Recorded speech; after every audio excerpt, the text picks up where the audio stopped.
Welcome to Revenge Report. Don't forget to hit that like button and subscribe for more. Let's dive in.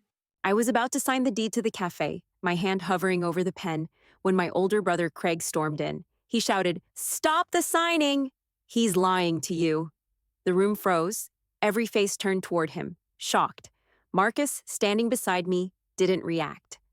I could feel his tension, his confusion. The notary stammered but didn't say anything. I could hear the soft click of phone cameras being turned on. Craig didn't care about the attention. He waved a manila folder in the air, his hands shaking but his voice steady. "Marcus forged his real estate license," he said, voice cutting through the air like a knife. The officers, plainclothes like they'd just walked out of a bad cop drama, stepped forward, and Marcus didn't flinch. Not one muscle in his face moved. "Let them check," Marcus said, his voice calm, too calm. I didn't know what to say. I wanted to tell Craig to shut up, to get out, but something in the pit of my stomach stopped me. The officers didn't hesitate. They went straight for Marcus, one of them pulling out cuffs. I saw the red in his wrist as they clamped them on. He didn't resist. Then the door slammed open, and a woman burst in. A city official, tall and sharp, wearing the kind of authority that didn't come with a badge but with every word she spoke. "Who authorized this?" she demanded. The officers froze. I don't know why, but I felt a wave of relief wash over me. She didn't look at Craig, just the officers. "You just compromised a federal lease project." The cuffs clicked off Marcus's wrists. Craig's face turned pale. The notary fumbled with papers. The crowd stood still. Some of them began to murmur, but the smell of roasted coffee beans, normally warm and inviting, turned bitter. Something heavy hung in the air, and everything inside me tightened. Craig muttered under his breath. But it didn't matter. The damage was done. 6 months before that moment in the cafe, before Craig stormed in, Marcus and I had gotten engaged at the lake house. We were sitting on the dock, the same place where I'd spent summers growing up. The water was still, and Marcus had this look on his face like he was trying to decide whether or not he was really going to ask. When he did, I laughed. "I didn't think I'd be so surprised," I said.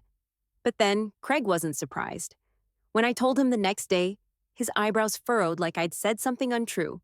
"You move too fast with men," he said. His tone wasn't harsh, just sure, like he knew something I didn't. I didn't know how to respond, so I didn't. I went straight to my dad's office. I was looking for something to steady me. I wanted his approval, or at least his blessing. He didn't give me either. He frowned, then sighed. "Your brother's the people person. You're too clinical. You don't read people well." I knew what he meant. Craig was good at seeing what people wanted to show. I was good at seeing what they tried to hide. But I didn't tell him that. I just nodded and left. In the weeks after the proposal, Craig met Marcus twice. The first time, he barely spoke. The second, he grilled Marcus on zoning laws. It was less a conversation and more an interview. Marcus handled it like he always did. Calm, clear, too good at keeping his emotions in check. But I could feel Craig's eyes on him, like he was waiting for a mistake, a slip-up, something to give him a reason to pull away. Then came the screenshots. Craig started sending me things, property records with wrong dates, a list of aliases. I stared at the images for a long time, trying to make sense of them. "Just be careful," Craig texted. "I'm only looking out for you." I wanted to laugh. He wasn't looking out for me. He was trying to find something to justify his gut feeling. But I didn't text back. A few days later, the anonymous emails started. They came at odd hours, filled with details that made my skin crawl. Suspicious reports, blurry threads from a local forum with people discussing Marcus's name. One voicemail hung up after a single ring. I knew what Craig was doing. He was pushing, trying to dig something up, but I didn't want to confront him. I couldn't, not yet, not without causing a rift. So I started staying late at the cafe. Half of it was to get away from the constant mess of thoughts swirling around in my head. Half of it was because I needed space to think. But it wasn't really the cafe that kept me there. It was the need for clarity. I sat in the back, surrounded by empty tables and stacks of paperwork, and I tried to make sense of it all. I'd go over the permits again, check every detail Marcus had handled, but nothing added up. Everything he gave me was pristine. Perfect. But the unease kept growing. I couldn't ignore the nagging feeling that there was something I wasn't seeing. I couldn't sleep. I couldn't eat. All I could do was work until the world outside blurred, and all I could focus on was the cafe and making sure nothing went wrong. But Craig was right there, lurking in the background, pulling at threads I didn't want to pull. One night, after another round of emails from Craig, I found myself sifting through the family's old business binder. It was buried in a drawer, covered in dust, a relic of another time. My mom had written a note in the back that caught my eye. Don't sell your piece for applause. I didn't know why I needed to read that now, but I did. It sat with me, heavy and unshakable.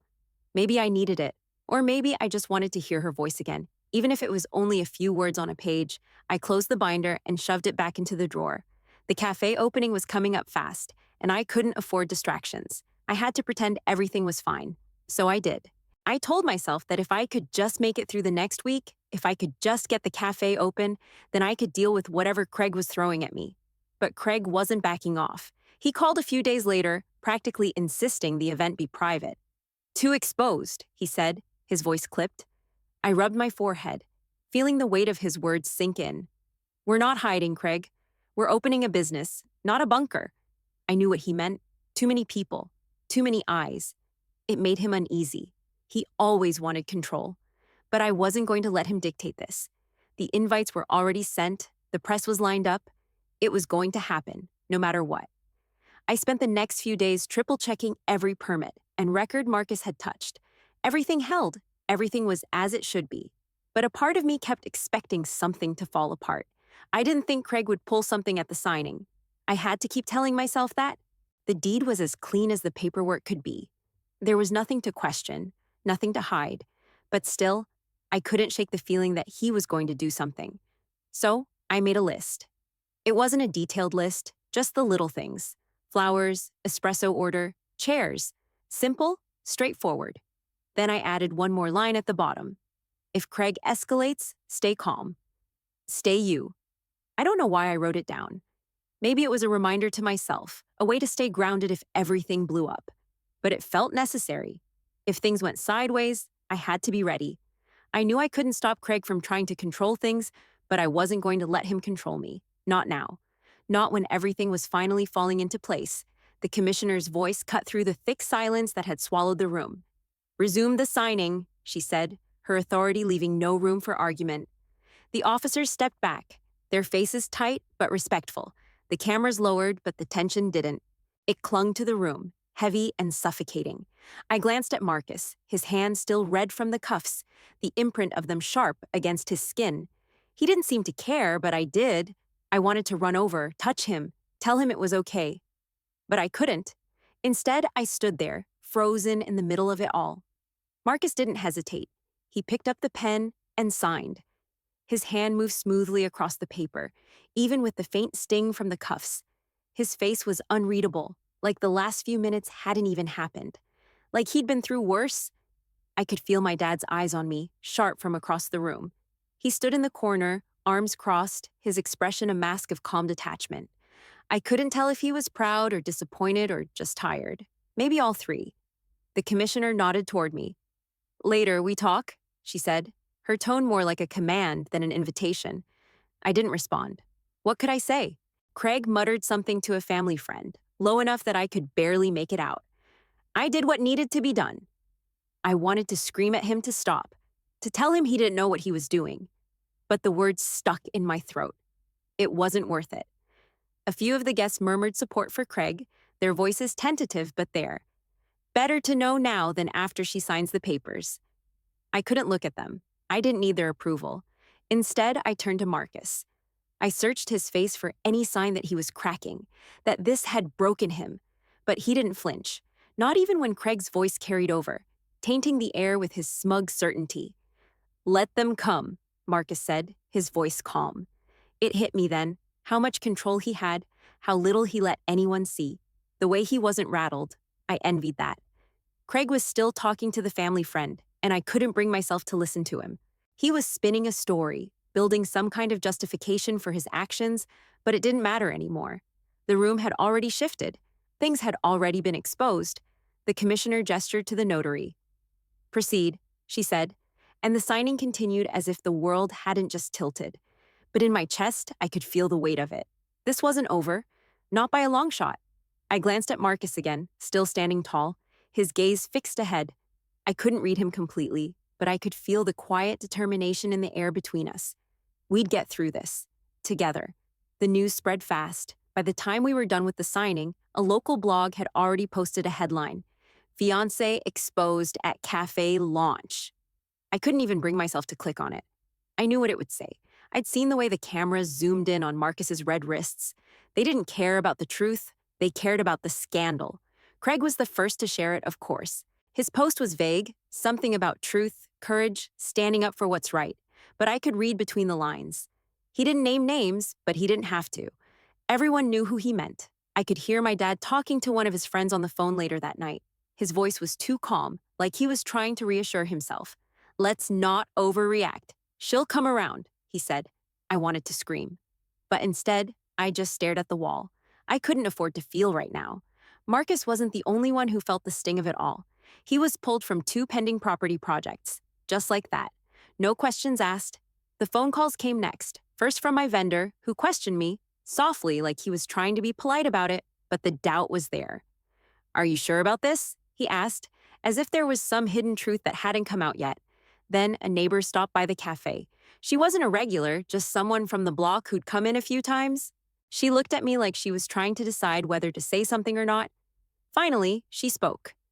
"You're brave," she said, her voice quiet. "But do you really know who he is?" I didn't know how to answer.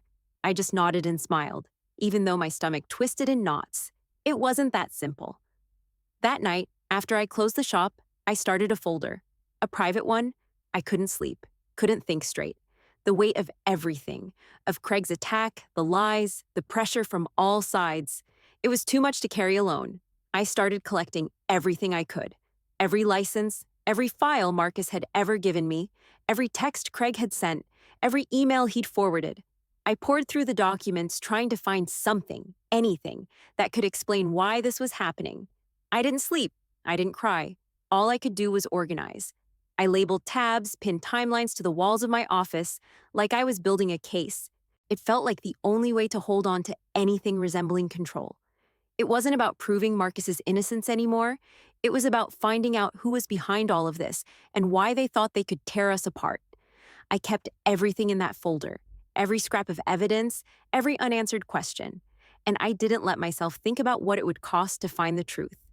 I'd been up all night again, glued to my desk, sifting through the mess of documents and digital files, trying to untangle the web Craig had created. That's when I saw it, an old name, buried in the metadata of one of the emails Craig had forwarded, Trevor Bright. I hadn't thought about Trevor in years. He was a developer we had turned down 2 years ago after Marcus and I flagged his permit scam. It had been a big deal at the time. Trevor had tried to slip through some falsified zoning approvals, and my dad's company had taken a serious hit when he lost a major bid because of it.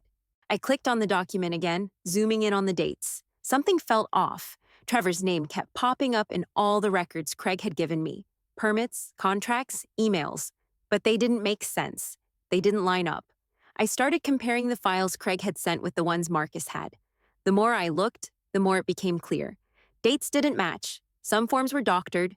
There were discrepancies in the way numbers were formatted, the signatures, the way addresses were listed. I couldn't believe it at first. But I kept digging, tracing the metadata of the files, checking every detail. Then it hit me. This wasn't about Marcus. Not really. It was about revenge. Trevor had been angling for something far more than just causing trouble for Marcus. He was using Craig, manipulating him, feeding him false information, planting the seeds of doubt. It was a setup, all of it. Trevor had given Craig a script to follow, a plan so simple it was almost ridiculous. Discredit Marcus, make me look unstable, ruin our credibility, and open the door for Trevor to slide back into city contracts. I could picture it. Craig, blindly following whatever Trevor told him, believing he was doing the right thing, convinced that he was protecting me. But it wasn't about protection. It was about a grudge. Trevor had lost everything when we exposed his scam, and now he was coming after us, using Craig like a pawn in his game. It didn't matter how many lives he wrecked in the process, as long as he got what he wanted. I stared at the files for a long time, the weight of it settling on my chest. I knew what I had to do. I couldn't let Craig and Trevor keep tearing everything apart. But the question was how. I wasn't sure yet, but the pieces were falling into place, and I had to stay one step ahead. The plan was clear now. Expose the truth, before Trevor and Craig could do any more damage. I met my dad in his office the next day, the same room where I used to sit as a kid, waiting for him to come home from a long day of deals and phone calls.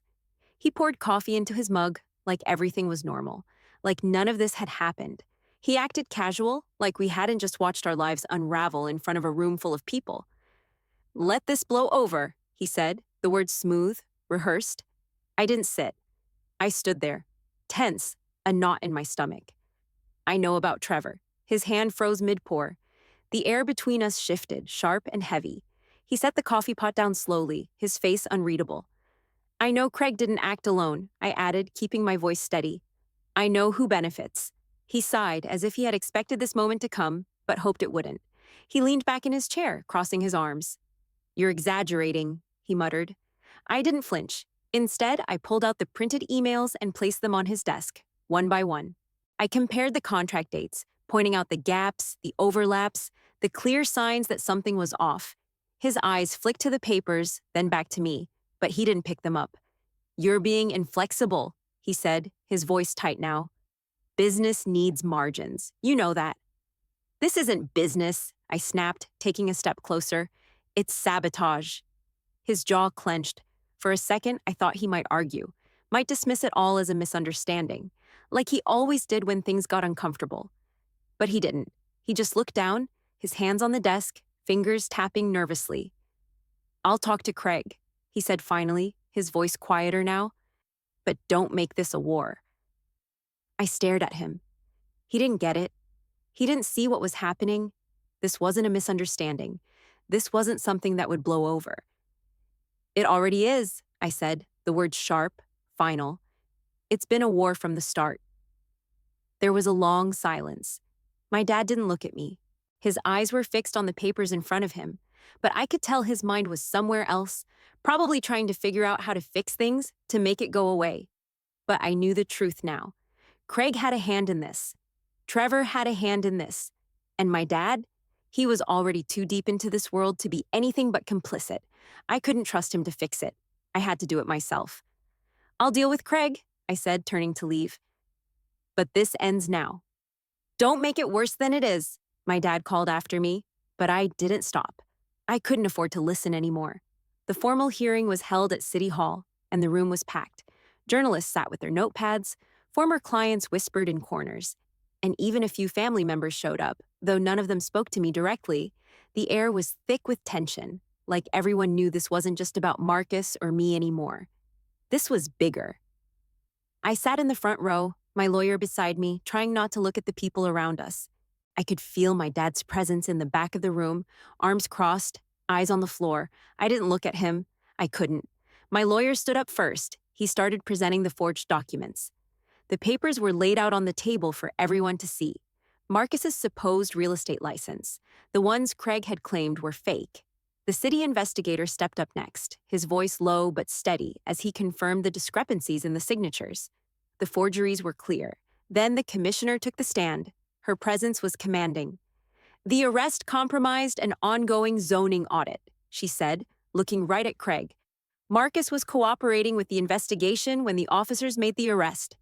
The room shifted at that. People were starting to get the picture. Marcus wasn't the criminal here. It had been a setup all along. Then Marcus's file appeared on the projector screen. Clean, complete, notarized. There was nothing there that raised a single red flag. I could hear people in the audience whispering. They were starting to understand. But it wasn't just Marcus's name that came up. Trevor Bright's name appeared next, tied to 3 overlapping bid proposals. One of them, I noticed, overlapped with a file Craig had submitted just months before. I could feel the weight of that connection in my chest. Craig had been more involved than I'd ever thought. The tension was suffocating as Craig was called to the stand. He looked like he'd aged 10 years in the past week, his face drawn, his eyes darting around the room. When he spoke, his voice cracked, but he tried to sound confident. I didn't mean for any of this to happen," Craig stammered. "I thought I was protecting her. I thought I was protecting our family." I held my breath. This was it. This was the moment he'd try to explain himself. But it wasn't a justification. It was a plea. "I wanted her to need me again," Craig said, his voice breaking. "Trevor said I could protect her." The room went still. There wasn't a sound. I felt the weight of his words hit me like a slap. It wasn't about Marcus. It wasn't about the cafe. It was about Craig's own insecurities, his need to feel important, needed. And he'd let Trevor manipulate him into destroying everything I'd worked for. I didn't look at him. I couldn't. My dad's head lowered, his face unreadable. He didn't say a word. I don't know if he was ashamed, regretful, or just processing everything that had been laid bare. Maybe all of it. The judge looked around the room, and the silence stretched on, thick and heavy. Finally, he spoke. "This is not over," he said, his voice firm. "Further investigation into Trevor Bright and Craig Mitchell's involvement will be conducted." I stood up and walked out of the room without a word. I didn't need to hear anything else. The pieces were finally falling into place, but I knew this wasn't the end. Not yet. But it was the beginning of something else, something I could control. The fallout came fast and sharp. Trevor was charged, no surprise there. His name, already tarnished from the scam 2 years ago, couldn't survive the added weight of what he'd orchestrated with Craig. The city stripped him of his contracts. His career, whatever was left of it, was over. Craig wasn't far behind. He lost his license. Just like that. No more deals, no more projects. My dad's company, already weakened by the scandal, was removed from the city's vendor list. It was a death sentence for them, as much as they pretended it wasn't. Melissa, the marketing head, resigned. Her network dried up almost overnight. Without the right connections, she had no leverage, no chance to keep pushing the brand forward. She sent me a text the day after the news broke. "I wish you well. I can't be part of this." I didn't reply. The cafe was still standing, but I couldn't ignore the weight of what had happened. After everything came to light, it felt like reopening was the only thing left to do. I arranged a quiet ceremony for the reopening. No press, no fanfare. Just the regulars who had supported me from the beginning. The people who didn't care about the drama, who just wanted coffee and a place to sit. They filled the space with laughter and conversation, like the past few months hadn't happened at all. Marcus stood beside me as I cut the ribbon. He didn't say anything, just held my hand. Neither of us needed to talk. The silence between us was solid, like we were both grounded in the same quiet certainty. The news cycle, as they always do, faded. The headlines moved on to the next thing. People forgot, moved forward, left us behind. I didn't mind. But it wasn't over, not really. Months later, the letter came from Craig. It was short, no excuses. He wrote that he'd been wrong, that it wasn't about protecting me. It had been about power, about needing to control something. He said he understood now, that he was sorry. I stared at it for a long time, my fingers tracing the edge of the paper. It wasn't a grand apology, but it was an admission, a moment of clarity, however small. I wrote back, "Forgiveness isn't a moment, it's a direction." I didn't sign my name at first. I just folded the letter and slipped it into an envelope, then placed it on my desk. It stayed there for a few days before I sent it off. When it went out, I left the door cracked. Not wide, just enough to let something through maybe, enough to keep my heart from completely closing off. That was all I could give. The rest, he would have to earn. A year later, we were open 6 days a week. The cafe had settled into its own rhythm. The espresso machine sang at sunrise, steam curling up into the air like a promise. The early shift was just me and Marcus, a quiet routine we'd built together after everything had unraveled. Some of the regulars would ask about that thing, the scandal, the mess. They'd glance at me, unsure if it was okay to bring it up, like they were waiting for me to say something. I'd smile, pour the coffee, and change the subject. It was easier that way. Let the past stay where it belonged. My dad still sent Christmas cards. A simple gesture, a few words of distance wrapped in a signature he didn't have to write. I'd look at them, then set them aside. I didn't know if he was still waiting for me to come around, or if he just didn't know what to say. Maybe both. Craig had taken up teaching night classes. I heard it from a mutual acquaintance, a way for him to keep himself busy, maybe try to rebuild something he couldn't break. He never mentioned Trevor, not to me, not to anyone. As far as I could tell, he'd left the mess behind him, though I couldn't tell if that was because he was ashamed or because he knew better than to stir the pot. Marcus kept things low profile. He didn't need to prove anything to anyone anymore. We stayed in the background, kept the cafe running, and moved forward. He'd always been that way, steady, unwavering. That's why I loved him. Some weekends we'd walk past City Hall. The building loomed like a silent reminder of everything that had happened, but we never looked up. We didn't need to. We knew what had been settled there. We didn't need the world to remember our fight. Forgiveness, I'd learned, wasn't loud. It was a steady practice, a quiet kind of strength. So was truth. It wasn't about exposing everything at once. It was about carrying it with you step by step until it didn't weigh you down anymore. I still kept that folder, the one with all the evidence, the timelines, the receipts, the pictures. It was tucked in a drawer with the cafe blueprints. I didn't need it anymore. I didn't need to revisit it, but I was glad I'd made it. The truth was in there, sealed tight, just in case. Quiet is not the absence of pain. It's what you earn when you outlast it. And I had